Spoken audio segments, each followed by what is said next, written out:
सियावर रामचंद्र की जय। मेरे प्यारे देशवासियों, राम राम। जीवन के कुछ क्षण ईश्वरीय आशीर्वाद की वजह से ही यथार्थ में बदलते हैं। आज हम सभी भारतीयों के लिए, दुनिया भर में फैले राम भक्तों के लिए ऐसा ही पवित्र अवसर है। हर तरफ प्रभु श्री राम की भक्ति का अद्भुत वातावरण, चारों दिशाओं में राम नाम की धुन, राम भजनों की अद्भुत सौंदर्य माधुरी। हर किसी को इंतजार है 22 जनवरी का, उस ऐतिहासिक पवित्र पल का। और अब अयोध्या में राम लला की प्राण प्रतिष्ठा में केवल 11 दिन ही बचे हैं। मेरा सौभाग्य है कि मुझे भी इस पुण्य अवसर का साक्षी बनने का अवसर मिल रहा है। ये मेरे लिए कल्पनातीत अनुभूतियों का समय है। मैं भावुक हूँ, भाव विह्वल हूँ। मैं पहली बार जीवन में इस तरह के मनोभाव से गुजर रहा हूँ। मैं एक अलग ही भाव भक्ति की अनुभूति कर रहा हूँ। मेरे अंतर मन की ये भाव यात्रा मेरे लिए अभिव्यक्ति का नहीं, अनुभूति का अवसर है।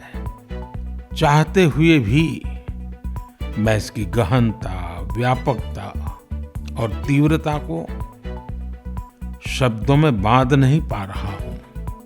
आप भी भली भांति मेरी स्थिति समझ सकते हैं। जिस स्वप्न को अनेकों पीढ़ियों ने वर्षों तक एक संकल्प की तरह अपने हृदय में जिया, मुझे उसकी सिद्धि के समय उपस्थित होने का सौभाग्य मिला है।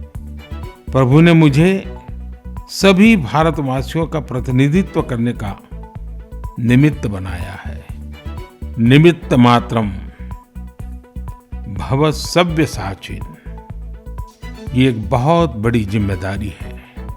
जैसा हमारे शास्त्रों में भी कहा गया है, हमें ईश्वर के यज्ञ के लिए, आराधना के लिए स्वयं में भी दैवीय चेतना जागृत करनी होती है। इसके लिए शास्त्रों में व्रत और कठोर नियम बताए गए हैं, जिन्हें प्राण प्रतिष्ठा से पहले पालन करना होता है।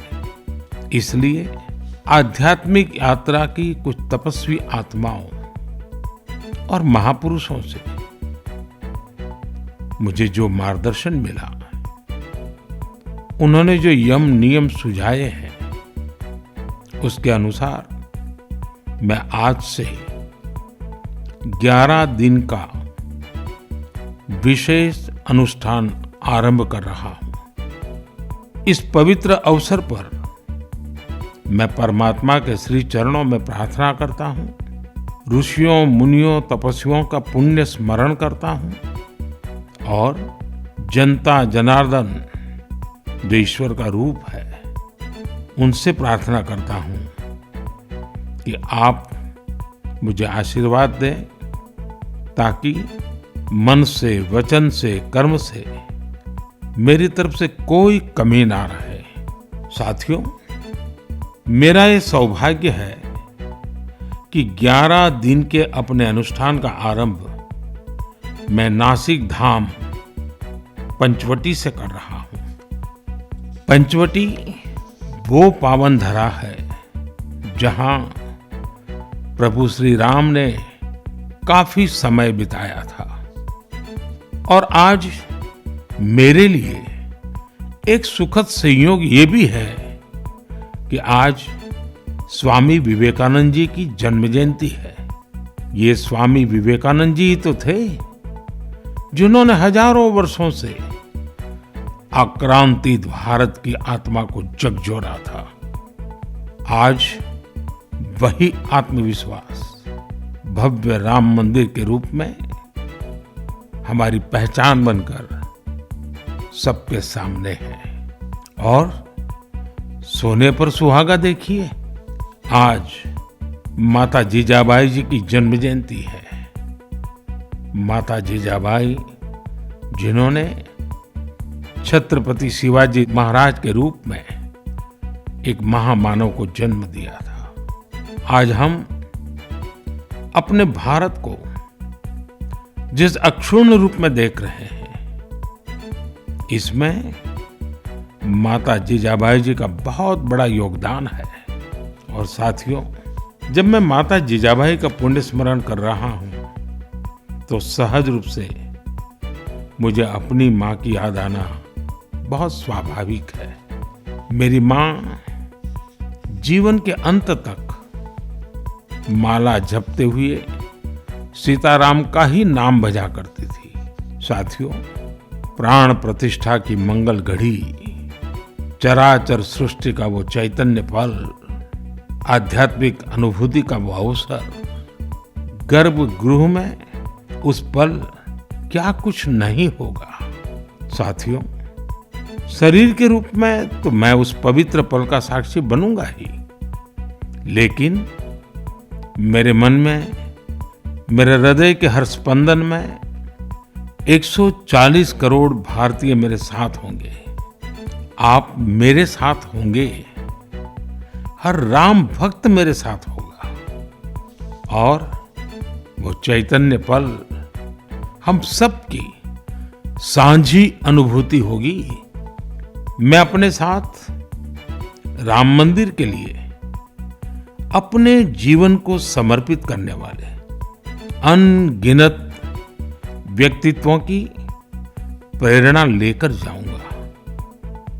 त्याग तपस्या की वो मूर्तियां, 500 साल का धैर्य, दीर्घ धैर्य का वो काल, अनगिनत त्याग और तपस्या की घटनाएं, दानियों की, बलिदानियों की गाथाएं। कितने ही लोग हैं जिनके नाम तक कोई नहीं जानता, लेकिन जिनके जीवन का एकमात्र ध्येय रहा है भव्य राम मंदिर का निर्माण।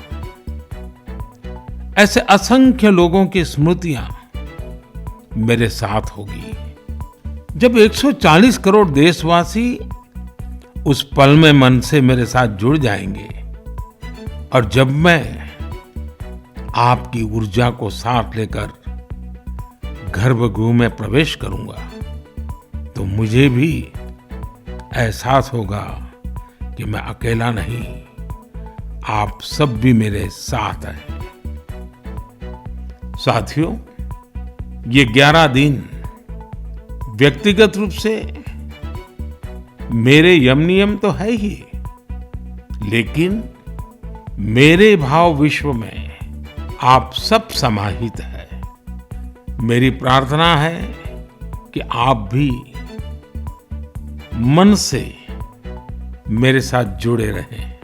रामलला के चरणों में मैं आपके भावों को भी उसी भाव से अर्पित करूंगा जो भाव मेरे भीतर उमड़ रहे हैं। साथियों, हम सब इस सत्य को जानते हैं कि ईश्वर निराकार है, लेकिन ईश्वर साकार रूप में भी हमारी आध्यात्मिक यात्रा को बल देते हैं। जनता जनार्दन में ईश्वर का रूप होता है, ये मैंने साक्षात देखा है, महसूस किया है। लेकिन जब ईश्वर रूपी वही जनता शब्दों में अपनी भावनाएं प्रकट करती है, आशीर्वाद देती है, तो मुझ में भी नई ऊर्जा का संचार होता है। आज मुझे आपके आशीर्वाद की आवश्यकता है, इसलिए मेरी प्रार्थना है कि शब्दों में, लिखित में अपनी भावनाएं जरूर प्रकट करें मुझे आशीर्वाद जरूर दें। आपके आशीर्वाद का एक एक शब्द मेरे लिए शब्द नहीं, मंत्र है। मंत्र की शक्ति के तौर पर वो अवश्य काम करेगा। आप अपने शब्दों को, अपने भावों को नमो ऐप के माध्यम से सीधे मुझ तक पहुंचा सकते हैं। आइए हम सब प्रभु श्री राम की भक्ति में डूब जाएं। इसी भाव के साथ आप सभी राम भक्तों को कोटि कोटि नमन। जय सिया राम, जय सिया राम, जय सिया राम।